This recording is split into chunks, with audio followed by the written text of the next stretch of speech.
na wanasi wa Tanzania wote, Waislamu, Wakristo na wa madhehebu yote, na hata wale ambao wanajitambulisha kuwa hawana dini chochote, kuipokea ripoti hii kwa fursa adhimu na kujenga upya umoja wetu wa kitaifa. Tunaomba viongozi wa dini zote tuwe mstari wa mbele kuhubiri amani, msamaha, maridhiano, kuvumiliana na ukweli misikitini na makanisani.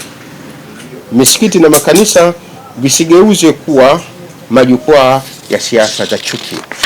Ripoti ya Jaji Chande imebaini vitendo vya uhalifu, uharibifu wa mali, vyanzo na vichocheo vya vurugu, mauaji na mipango ovu dhidi ya dola na Watanzania.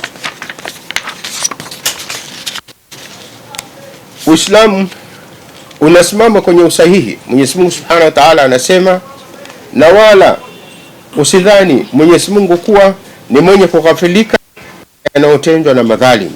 Surati Ibrahim aya ya 42. Hivyo tunaitaka serikali kuunda haraka tume ya jinai yenye mamlaka ya kisheria kuchunguza, kushtaki na kuhakikisha wahusika wote wanachukuliwa hatua bila ya kuonewa haya, kuangalia cheo chao, rangi au ya kisiasa au dini yake. Wengi waliopinga ripoti ya tume ya Jaji Chande walihusika dhahiri shahiri katika uchochezi na kila namna ya kusababisha uhalifu ule, na baadaye waligeuka watetezi wa uhalifu hao, na sasa wanatumia nguvu kubwa kupinga kazi ya Jaji Chande kwa kuhofia kuwajibishwa kijamii kutokana na juhudi zao za kuhamasisha kuvuruga amani kwa maslahi yao.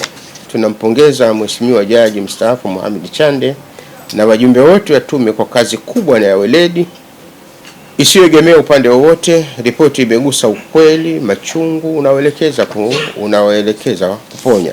Sisi viongozi wa dini na maimamu Tanzania tunaunga mkono kwa moyo wote mapendekezo makuu ya ripoti, hususan yale yaliyogusa maridhiano, uchunguzi kwa waliohusika, uwajibikaji na kujenga taifa lenye amani ya kudumu.